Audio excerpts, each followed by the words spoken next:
Oh yeah, next week I got COVID-nated. COVID-nated? Mm-hmm. Getting COVID-nated. About time you finally realized it was real. I say this as a fact I have not even thought about it. I known it was real. I just never gave a shit about it. I still don't give a shit about it. I haven't even thought about scheduling an appointment. It's not like I'm afraid of it. Just right now, I'll be honest, I ain't got the time to think about it. I just did it because I was bored one day and I was like, screw it. Yeah, that's the way to do it. But welcome in NASCAR by the Nonsense. I'm Will. This is Armando this week. Let me point that way. Armando Armani, the motor minister. Armani, how are you doing, man? I know you got a new podcast dropping this week. Did it already drop? Yeah, I dropped yesterday. Is it on Spotify? Yeah, it's on Spotify. Just look up the Motorsport Ministry. First episode, I talked about how GMS moving the cup. I talked about a couple teams, which if you watch the episode, just know I recorded it before the calling announcement. So if I sound like a complete idiot, that is why. You said it's the Motorsport Ministry? Yep. All right, let's see if I can find this joker right here. I found it. Oh, that's good fire. Only 27 minutes long. That's a good little. Hold on, let me get the logo. Let me get the logo up there. Let's show it. 74 with the joke. Facts. The long running bad math joke that we have had. But it's iconic at this point. Yeah, it's iconic. 74. Now we're making logos. We're just really big Mike Harmon fans, to be honest. Facts. Mike Harmon was the Mike Harmon font. I don't know. When my boy made it, he just picked a 74 font. And then I was like, oh, wow, it looks like Mike Harmon. Yeah. But anyways, let's get into the first topic. Tonight we're going to have 4 main topics. And the first one is going to involve a first, and that is Sunday. We are watching the race. And by the way, Nashville, I know we don't have it really slated to talk about. Did you get to watch Nashville? I saw portions of stage 1, portions of stage 2, and I saw like the final 50 laps. So I was actually impressed with Nashville. I was like, even Dale Earnhardt Jr. on his podcast had to apologize to Nashville. I really thought it was going to kind of be a snooze fest right in the line. I really like Nashville. I really want to see it come back on the schedule. For one, the race was pretty good. Now, part of that will be different next year when they bring back a better brake package and all that kind of stuff. All that stuff will change. One thing that did help was kind of the unknown and the 2 small brakes and all that kind of stuff. But the track seemed really, really racy. You had to manage your equipment. You could kind of move around a little bit. That was really cool. And I just really like the way it looks. It looked like a unique facility. And I think that's something we lack. A lot of these tracks like Kansas and Vegas and Texas, they all kind of look, you could tell they're cookie cutter. Nashville, while in fact a cookie cutter, looks different. For one, it's all concrete. It looks like nothing else we run to. The shape of it, it looks like, it really is a big Richmond. I just really, really liked it. I liked the way it looked. What did you think? Do you want to see it back on the schedule? I thought it was a good race. I enjoyed it. I had fun with it for reasons more than just Larson giving the field an ass whooping again. But no, really good race. I enjoyed it. I'd like to see Nashville back on the schedule. I think I heard, maybe it was on Junior's podcast, I think they have a multi-year deal. I think they're there. They do. It's a 4-year contract. So they got at least 3 more races. But Nashville actually impressed. But something that popped up on NASCAR Twitter during the race, because I like to, tweet and say certain comments during the race, is there seemed to be a lot of excuses floating around for another rough day for 23XI Racing and Bubba Wallace. Now, if people follow me long enough, I like Bubba Wallace. I support Bubba Wallace. I like what Bubba Wallace stands for. I'm not as big a Bubba Wallace fan as I was a couple of years ago when it was really kind of this momentum of him finally getting an opportunity in the sport and getting this and getting that. But I still enjoy Bubba. I like Bubba. I would love to see Bubba Wallace win a race. Politically wise, you can debate everything, but I tend to agree with what he stands for. I understand why he's been controversial, but this year they flat out just haven't been what everybody thought they were going to be. Now, people will tell you, well, you should have had expectations. Listen, I didn't really have expectations. Me and you talked about it. I predicted them not to win this year. There were people out there thinking they were going to win 3 or 4 races, though. And me and you debated. We really didn't know. I think they are what we thought they were going to be, but not as good compared to what they are. So me and you both said pretty much it depends how much funding they have. Like if their funding is truly sold out, they're exactly another Gibbs car, they should be competing. They are that, and they have not been competing. So we've been right and wrong. I think both me and you had them not winning a race. but I think me and you both thought they would at least look a little better than where they are now. And there seemed to be a lot of everything that was thrown around was their first-year team, their first-year team, their first-year team. And don't get me wrong, that is a legitimate excuse. We all seen teams, even when Stewart Haas in their first year, Tony Stewart, I think he won the All-Star, and I think he maybe won a race or two down the stretch. But it's not like they were lighting the world on fire. And also, Bubba Wallace is nowhere near Tony Stewart. But before we even get to kind of the excuse part and what irritates me about it, what do you think so far about 23-11 in their first half a season? Are they doing what you thought they were going to do? I think me and you're on the same page here, but you might have something a little bit different to say. I think they are disappointing, honestly. I would just expect them to be – I predicted they wouldn't make the playoffs. I predicted them to go winless, but I'd at least have them at least for like 3 or 4 top 10s on the year. At least I thought they'd be in that playoff hunt because of the equipment and Bubba Wallace, that leap that he took in 2020. They've pretty much just been like – Richard Petty Motorsports from last year. That is 23-11 this year, just without the top 10s. Their best finish is 11th, coming at Dover. For theoretically a 5th Joe Gibbs racing car, that's not good at all. They should have. I mean, how long did it take for them just to get a top 15? Just to compare, and you brought up a really good point that I hadn't even looked at. Is right now their average finish is exactly what it was. His average finish for this season is exactly what it was at Richard Petty Motorsports, a 21.1 average finish. He finished 22nd in points. Right now, Bubba Wallace sits 22nd in points. And when you look at the funding that car supposedly had compared to the funding he has right now, there's really not an excuse for it. And don't get me wrong, I get it. First year, like me and you understand, we're not oblivious. First year in Cup, it is hard to learn the ropes of the Cup Series. But we've seen other examples, which me and you will hit on very quickly. An example that you have been very key on this entire season, that, yes, they have struggled. And realistically, their statistics aren't very much better than 23-11. But we have seen circumstances to where they've actually looked like they know what they're doing that really negates the argument for first-year team problems. And I'll let you talk about the obvious of who we're talking about because you've been high on them since the beginning of the year. But we all know there's one prime example of why first-year team excuses only go about this far before eventually you have to acknowledge maybe they're not clicking where they need to be. What say you? There's another first-year team. They're higher than 23-11 in points. It's another team co-owned by a celebrity. They got 3 top 10s on the year and a top 5. And it's with a former NASCAR bus, Trackhouse Racing. I still predict them to make the playoffs this year, but even I knew since the beginning of the year, the team just felt more like they knew what they were doing. They came in prepared. They knew what they were doing when they were coming in, what their identity was. 23-11, it was kind of put together last minute, honestly. I mean, when was the 23-11 announcement? Like, I believe when the playoffs started, right before the playoffs started. So they didn't really have a lot of time. And I think that is what you're seeing. You're seeing that Trackhouse had so much more time to prepare, to develop, because they announced I believe it's been over a year since they announced that they were going to be in the Cup Series. There was 23-11. They didn't even announce themselves till like almost the end of the year. So I think you're seeing just that time gap where you can't just announce a Cup Series team last minute and then expect them to be competitive. But at the same time, 20 RCR theoretically should be worse than Joe Gibbs Racing. What we've seen throughout the past decade, pretty much. So the fact that basically a 3rd string RCR car is doing better than a 5th string JGR car, I mean, I guess you could say they kind of sound the same, but then again, RCR has like 3 or 4 different alliances in the Cup Series and Xfinity, so the resources are still more scattered. So even the fact that, and even then, I don't even think Trackhouse has even sold all of its funding yet this year. So the fact that they are performing better than 23-11, it just shows that organization is more well-run than the one in the Toyota camp.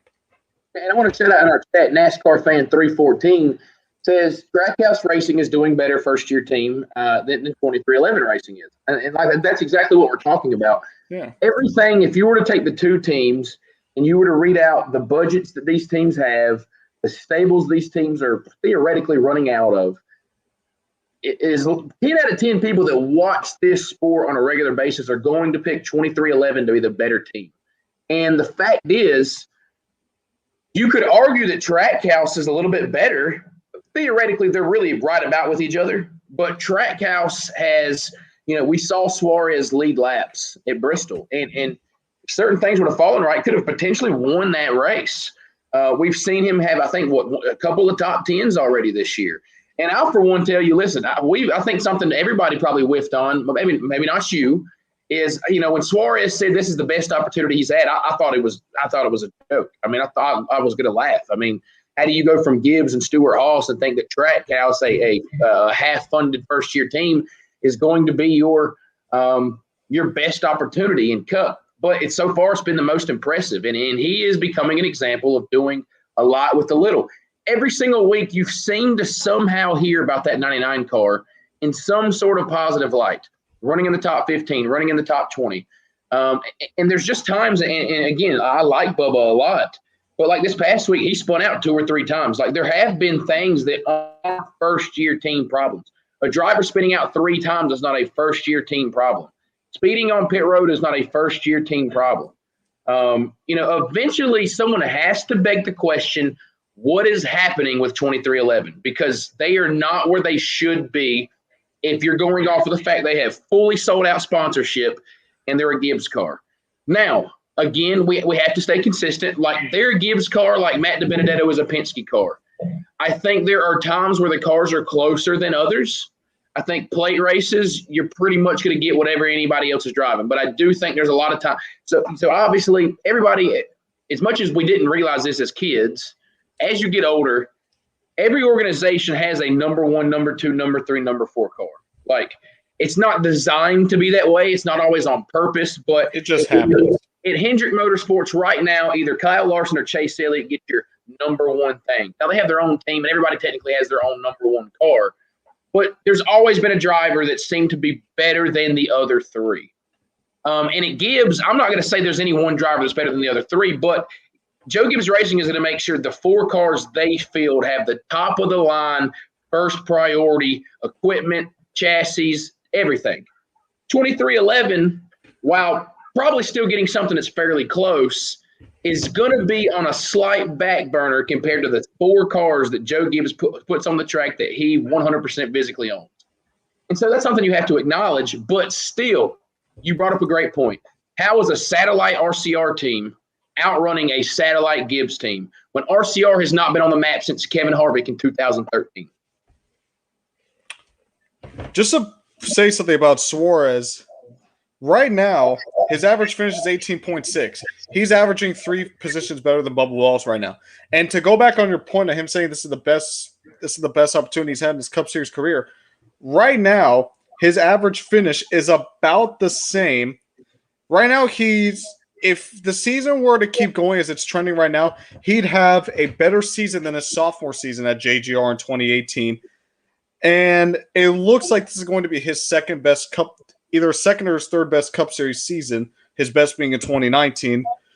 And again, his best average finish is 16.2 in his rookie year. He's only about 2 positions behind that right now. Right, and we're playing around. I got a comment up here on the screen for us, and this is from NASCAR Fan 314.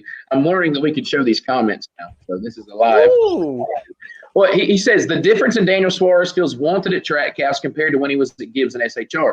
I think part of that is very true. Remember, the only reason he ever went to Joe Gibbs Racing in the Cup car was because Carl Little was like, man, I'm like a banana split. I'm out of here. All right, I'm rolling. All right, and so no one expected that. There was these rumors that, Aris and all these people are buying out Carl Edwards decided to roll on his own. And then it didn't work.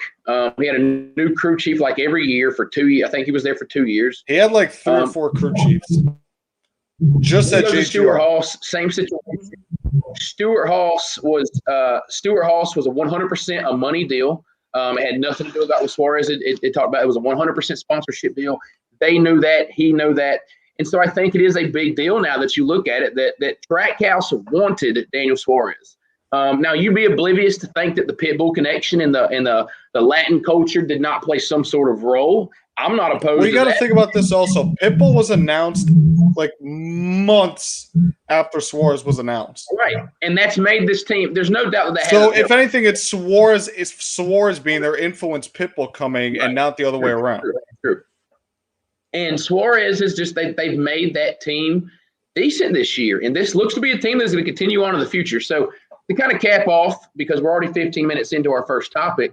To kind of cap it off, I'm tired of the first-year team excuses. Are they legitimate some weeks? Yes. But not every single week when a mistake is made or somebody spins out or somebody hits the wall or somebody speeds on pit road. That is not first-year team issues. First-year team, legitimate excuses are we had a parts failure. Things of that nature. The car just wasn't set up right. I'll be honest. I saw someone mention this on Twitter. I probably would agree. I don't think Mike Wheeler is the guy that needs to be on the box. There's a reason him and Denny Hamlin split up. They might be buddies. I just don't think Wheels is that good of a crew chief right now. I'd like to see Bubba go in a different direction. I would have loved I can't remember his name, the one that Bubba had in Jerry Baxter. I would have loved Baxter to come along. I thought that would have been great. Who knows? Might have been a Baxter deal where he didn't want to move over. Or obviously Wheels was a Denny Hamlin guy, so that probably played a role. But bottom line for me, first-year team excuses can't work when you have another first-year team who actually looks like they are progressing and building something in motion. So that's really the end of that discussion. But to move forward, to talk about another first-year Hendrick Motorsports for Kyle Larson, and he is smacking the field. He's 4 Cup wins. I think he's won 4 or 5 events in a row now. The All-Star. Listen, I'm only 4 wins off from my prediction. I said he was going to win none. I'm only 4 wins off. You look like a dumbass for that one. At this time, I've already ate it because I had my reasons back then while I said it, and obviously I've been proven wrong. Sometimes you get proven wrong. Everybody thought another time you just look like a complete dumbass like you did. Everybody thought it was the car at Hendrick Motorsports that the reason Jimmy couldn't win a race, and it was just Jimmy. I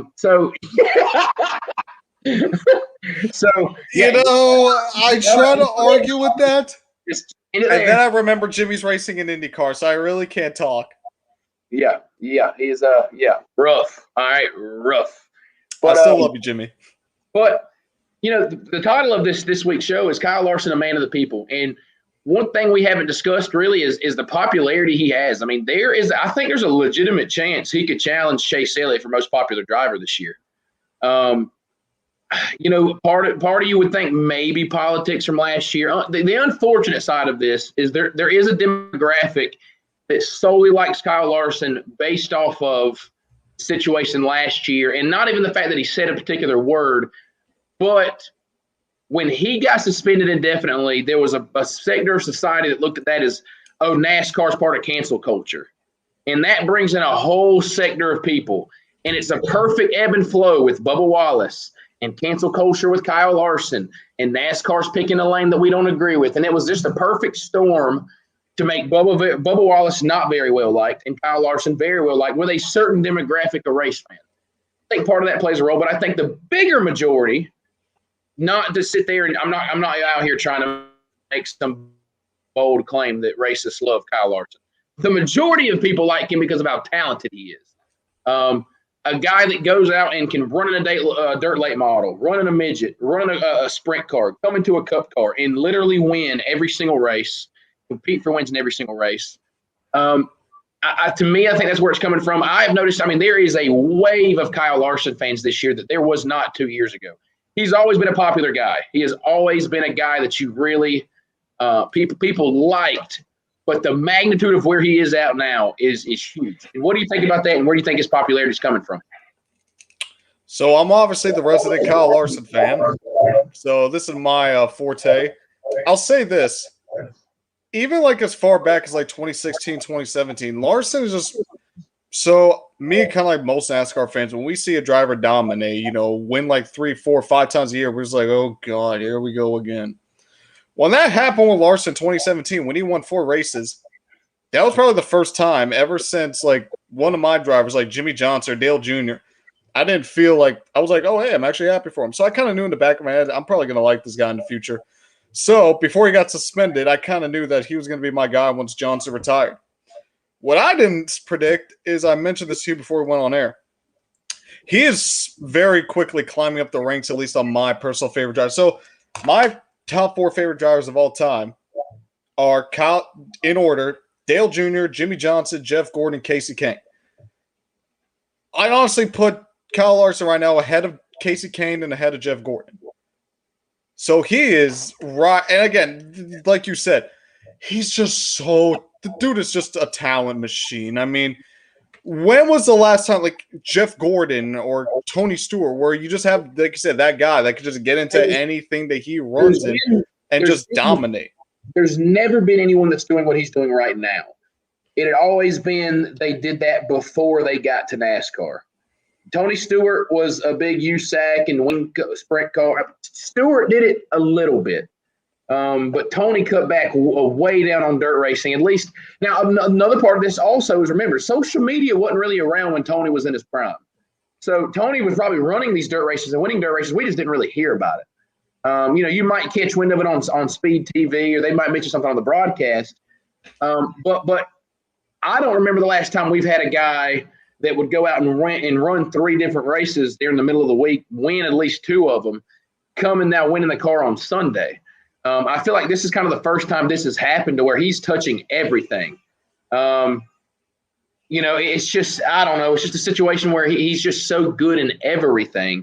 Tony Stewart's probably the closest argument, but I feel like Tony didn't do it as much to the level, and I think that's what's making the difference. And I'm telling you, Kyle Larson, again, is feeding off of the perfect storm. A lot of people have jumped off that NASCAR train, and they're looking for that grassroots racing. Well, a lot of that is dirt racing. Dirt racing is growing tremendously across the country, especially in the Carolinas.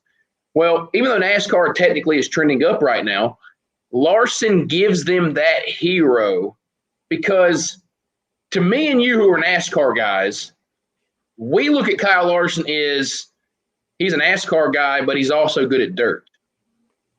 The dirt guys look at him as he's a true blue dirt guy going up there and busting those big Sunday drivers' asses. When at the end of the day, he's the same thing. He's one of these big glamorous, got a bus, I got a motorhome, I roll in driver. They look at him as that grassroots superhero that can go bust Chase Elliott's ass on Sunday. Even though I think most people actually like Chase too. I think there's actually a lot of drivers that younger audience enjoys. But that's the kind of example I would set. You know what I mean? That's why I think there's a lot of dirt community that they're coming back to at least watch these races, and they love Kyle Larson winning. And it's a big deal because they feel like that's their hero, showing everybody that these dirt drivers really are the best drivers in the world, and those NASCAR guys can't do anything. But it's just, man, I mean, I truly think he is going to – I don't know if he'll beat Chase for most popular driver, but he's got to be, at worst, he's got to be second this year. I mean, he is – I don't think he'll beat Chase. I think one thing that, especially that I noticed, is that really besides Dale Jr., there's 2 different sides in terms of, well, just in general, I guess, in any sport. There's 2 different types of popularity. There's the sport popularity, then there's, like, I guess, the mainstream popularity. Larson, I think he has a little bit more mainstream popularity than he does popularity within the sport.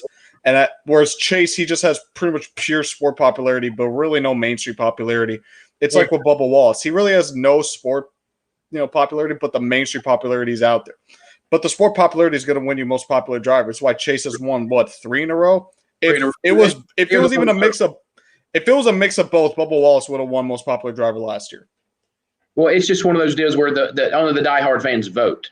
Exactly. That's what I'm saying. That's why me and you, I'm trying to think, that's why we pretty much can predict for all-star fan voting.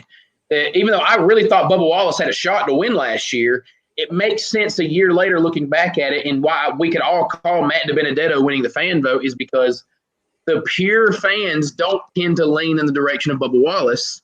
And so that's why he's not going to win a fan vote for anything, because the diehards that are going to go and vote every single day for 6 weeks straight, they're not going to vote for Bubba Wallace. They're going to vote for the good old Matt DiBenedetto. And so it's a good narrative, and I think that's the thing. But we'll see. I think a lot of true blue NASCAR fans really like Kyle Larson. A lot of dirt fans like Kyle Larson. A lot of racing fans in general like Kyle Larson. But his popularity is growing. I know on me, I'm trying to change the way that I view him. It's not because he's good, because there's a lot of drivers that I've seen win a lot of races that I just still don't like. I mean, but there's drivers I've always been, there's drivers that win and you're like, man, I really didn't want them to win the race. And then there's drivers that win a lot and you're still like, I'm okay with them. A guy like Kevin Harvick, I got a lot of respect for. It's not going to hurt my feelings to see Kevin Harvick win a race. But Larson is just, man, it's hard for me to look at him as a villain when he's doing what you wish everybody was doing. He's going out and running these grassroots races. He's going to dirt tracks. And even though they're big money races and they're not your mom and pop weekly shows, he's going out and racing and putting the NASCAR brand out there and his brand out there. And he's doing pretty damn good in the process. So, Larson is right now, he's becoming a man of the people. A lot of people really like him, a lot of popularity, and we will see if he keeps it going.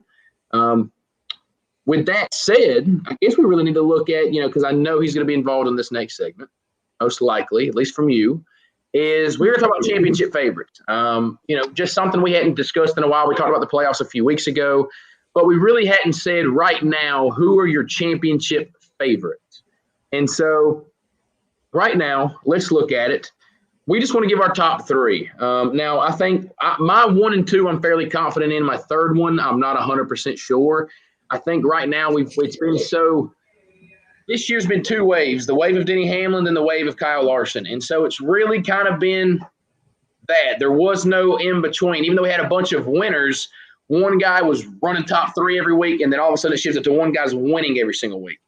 So what say you? If you were having to bet, somebody said, listen, I'm going to let you bet on 3 drivers. If one of these 3 drivers wins the championship, I'm going to give you a big wad of money. Who are those 3 drivers that you're pretty confident in right now? I'm going my 3 drivers. Kyle Larson, it's kind of obvious. Dude's won 4 races in a row if you count the All-Star.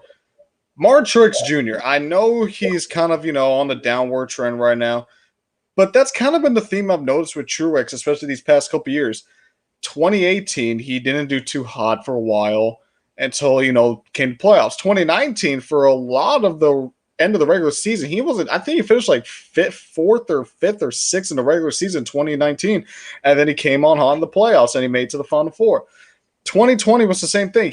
Truex is kind of like that Jimmy Johnson, where it's like once he kind of reaches, like he's got what he needs out of the regular season, that team kind of just disappears for a little bit during the summer, but come playoff time, they click. So I'm not counting on Martin Truex Jr., even though I believe he's 7th on the regular season grid, just because I know what I've seen out of him before. And the third one is this is my dark horse pick. I'm going with Kyle Busch. I think that team is really started to find something. They seem like they were the only car that was capable of beating Kyle Larson in Nashville. They have a couple top 5s. They have a couple top 10s going. I think that team is finding something with Ben Beshore, Kyle Busch. I think they're finally starting to get that chemistry. And I just have a very gut feeling that Kyle Busch, he's going to be he climbed. He was like 11th or 10th in the standings for like the first, half of the season.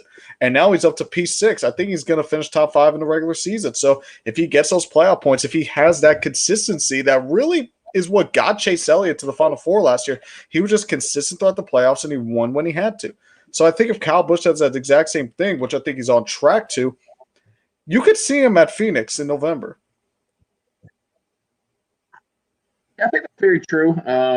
So you went out for a second, but I heard all 3 of your picks. Hopefully we're smooth the rest of the show. But my 3 picks is, number 1, I think it's pretty obvious, and that's Kyle Larson.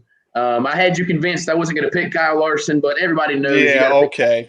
Now, Larson still has a lot to prove. Right now, I don't know if I could still pick him for the championship because we haven't seen him in this position. Me and you talked about it a couple weeks ago. Really, his biggest test now, I think he's finally gotten over the hump of consistently winning Cup races, because there's been a couple of races where he could have let the race go or something could have happened, and he held on, and he finally started dominating races. I think now we're going to have to see what can he do in the playoffs. Look what happened to Kevin Harvick last year. NASCAR fan 314 actually said it earlier. This is before we even got here. Kyle Larson needs to be careful because remember, we thought Kevin Harvick could cruise to the Final Four when he won nine races last year, and look how that went because he counted his chickens before they hatched. Very true. Now, I do think Larson still could have remember my prediction from last week was he's going to have like 60-plus playoff points, which would be wild. Larson is an obvious favorite right now. He's just again, eventually they're going to cool off. Would not be surprised if Toyota kind of catches up the second half of the year. That tends to be how it goes. You get a really hot streak, and then somebody starts catching up pretty quickly. It'll be interesting to see how that goes. And his next biggest test is, can he do it in the playoffs? I mean, I remember 2008, Kyle Busch won 8 races, and everybody thought this guy about to sail to a championship. Completely bombed for 3-4 weeks in a row. It was out of the chase before you could even finish saying chase for the cup. He was already out of it. He was already back at the house, hoping to finish 10th in points. Second, and that is Chase Elliott. If Chevy can keep this momentum going, remember the guy that has been one step behind Chase, or been one step behind Larson this whole time has pretty much been Chase Elliott. And you see Kyle Larson, you tend to see Chase Elliott not far behind. Now, for them to win a championship, they're going to have to find ways to get around that 5 car. It's going to be really, really hard. Don't know if they're going to be able to do it right now. Right now, Larson is the better driver. He's got the momentum. He's the hottest driver in the sport. But if you think Hendrick Motorsports is going to play a favorite, you best damn believe Chase Elliott's going to play a role in it. At worst, still the second best driver, Hendrick, right now. Willie B and Alex Bowman, while they're still doing great, they're not Chase Elliott. So to me, Elliott right now would be my second guy. The third guy was really a toss-up between two. I went with Kyle Busch. Like you, there just seems to be that classic 18 car mid-season. They're starting to pick up speed. They're consistently near the front. They're the best running Toyota right now. I think we're going to see them rattle off another win here in the next couple of weeks. And yeah, I think that could be the secret sauce right there. Actually, I'm going to change one of my winning predictions for this weekend based off what I just said, because I have that feeling this weekend. Okay. But yeah, we know who you're picking for one of the Pocono races. And the other guy that's hard to kind of read is Denny Hamlin. Denny Hamlin has seemingly fizzled out. I haven't looked at his finishes. I don't know where he's been finishing lately. But remember, Denny Hamlin was the hottest commodity in the first 2 months of the season. His first finish was like 6th. I mean, it was just stupid consistency, like Kevin Harvick levels of consistency. And they have just kind of dropped. Let me see if I can look it up real quick. I'm intrigued to see where he has been finishing. And it's probably not even bad. It's probably like Kevin Harvick. You feel like Kevin Harvick falls off of a map, and then he still has 11 top 10s and 14 races. So I'm going to pull something up just to show you how far Larson has come in terms of catching him. I remember. I saw the graphic of how many points he has gained. Yeah. He has gained like 130 points. I mean, he's gained 134 points in the last 5 races on Denny Hamlin. Just stupid amount of points. And just get this. I mean, Denny Hamlin's not even finishing bad. Since Talladega, so post-Talladega in the last 7 races, 12th, 5th, 7th, 14th, 7th, 8th, 21st. Not even that terrible. I mean, not great, but not terrible. And it's like he's fallen off the face of the earth. And it doesn't help that those races are races Kyle Larson is going out and winning. So I think if Larson wins one stage of Pocono, one of these Pocono races, and Hamlin finishes outside the top 10, that points gap is tied, and Larson takes the points lead. Right. I mean, Larson's going to take the points lead. I mean, I've already said Larson's probably going to win the regular season championship unless they fall off of a cliff. Well, you never know when that's going to happen. You never know when the team's just going to fall off a cliff. We think that, I guarantee there's going to be 1,000,001 people who pick Larson to win next week, probably just sweep Pocono. And then who knows? Maybe we saw that with Stenhouse this year. Stenhouse was like top 15 of points for most of the year. And then he had that one bad race at Talladega. And now he's pretty much outside the playoff conversation. So once you never know when that, when the team's just going to fall off. And once it falls off, we've seen it. That's kind of like, that's when they start to cool off. We don't really something I noticed in NASCAR, it's not like Formula One where like Mercedes, if they kind of have a bad race, they bounce back immediately. We don't really see that in NASCAR. Usually if you have one bad race, you kind of just go down and down and down. And either it takes you slowly to get back up or you just get back up immediately. But we don't really see a lot of times where a team they're bad, but necessarily then they just recover automatically. So if Larson has a bad race at Pocono, don't be surprised if that's when he starts to cool off. Now, we did have a question in the chat. NASCAR fan 314 been very active with us tonight. We greatly appreciate it. Do you see a Tony Stewart type playoff run where someone could win a championship out of nowhere like Tony did years ago? What say you? It's kind of a hard question to think about. Do you think anybody? I think really what can make that more difficult is really the format more than actually could it happen. But not necessarily. Then again, this format could make it even easier because if you could win a race each round, you put yourself in the Final Four. That's what Jimmy Johnson did in 2016. He was kind of, like I say, he had a bad summer stretch. He was like not 8th or 9th in points. And then he just won. If you win when you have to, you could just cruise to the championship. That's what Jimmy Johnson did in 2016. Here's the one thing I think could change it, and that is the package they're running. And I know that's a weird kind of how you're going to tie that together. And I'm going to try my best because I know what I want to say. I'm going to try to make it sound good. So in the package they were running still back then in 2011, I mean, they were real race cars. You could go up and catch somebody and pass somebody. So Tony Stewart, part of momentum is you just something driver, car, team, they click. And a driver just reaches that extra gear. And I think with the package that we have now, there's less room for driver momentum. Uh-oh. Oh, no. Obviously on the champion. So we've seen that, but I think the kind of racing we see now, a lot of times it's out of the driver's hands. And if you're sitting second, you can't really catch the guy in front of you.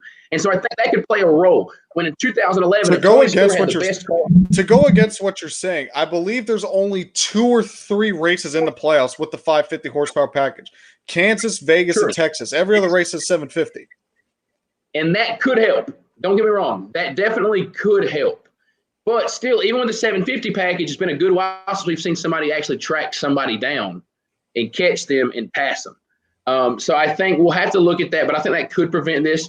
But if any format ever asked for somebody to go out and win 5 of the last 10 races and miraculously win the championship, it is this format. This format was designed for something like this to happen. I don't know if it ever happens again. I think that's kind of a once-in-a-lifetime run to ask a guy to go out and win 5 out of 10 races at the end of the year. I mean, damn, that's hard. And do not forget. Now, again, that race, again, was really a heads-up race. So similar to I guess that negates my other argument. My other argument was going to be that it's a winner-take-all. But, hell, when Tony Stewart and Carl Edwards went at it, it was a winner-take-all. Whoever finished higher was going to win the championship. So, I mean, yeah, I think it's I don't think it happens. It's very possible. I just don't think it happens. But people also said that nobody won 3 championships in a row, and then somebody went out and won 5. So you have no clue. But yeah, that's a crazy thing to think about. But to go off and to really kind of finish out the night is obviously we have 2 races this weekend, not 1, but 2 Cup races. I think I'll get to watch the Sunday race. I'm sure I won't get to watch the Saturday race. I got to cut grass, and I'm working at Cherokee Speedway this weekend for the first time, so that's really cool.